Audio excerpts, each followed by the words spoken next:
ได้ของเรา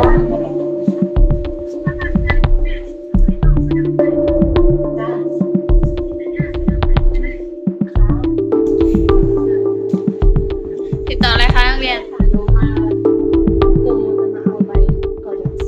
กู้กยศกี่คนคะ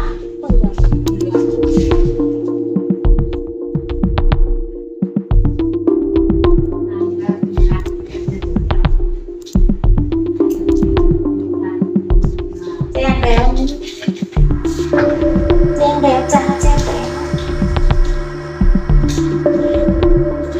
โทรหาแม่เขาเหรอ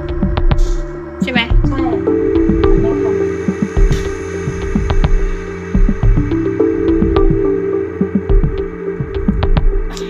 ยังต้องเป็นบ้านคนดักมันนะ จนได้อันขี่อันเนียวหุ่นตี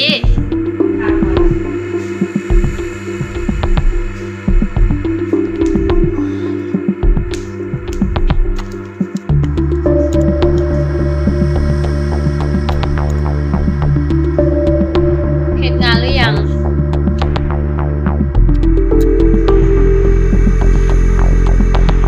พี่ขวัญ พี่ควันบอกจ่าว่าเนี่ย เปิดเบิ่งหรือยังอ่านเมน ยังมือจ้า เข้าดูด้วยจ้า อะไรกัน เข้าเบิ่งอ่านเมนด้วย จ้า ทุกเช้าให้เข้าอ่านเมนก่อนเลย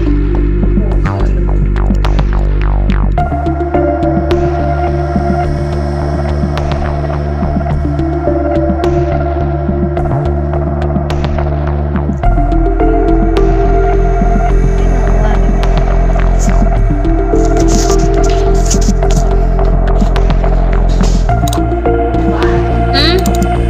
แต่สมมติว่าพวกนั้นนะสมมติมันมีบอกยอดเงินอันนี้ที่มันต่างไว้บอกเย็นต้องเอายอดอันนี้มากคุณบอกถ้าอันใดบริใส่สูงกันจังสิบอก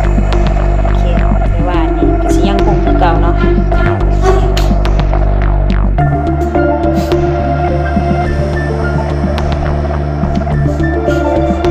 ยังไม่เสร็จ น่าจะชื่อว่าอะไรวะยิ่งซื้อใช่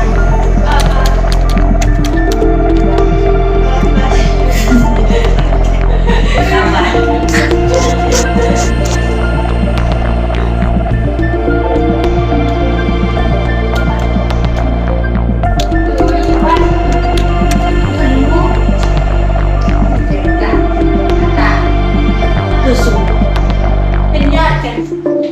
โตอยากมีบอก รู้จักค่ะเป็นน่าจะมีศักดิ์เป็นนาหรือเปล่า บอก ทำไมล่ะคะ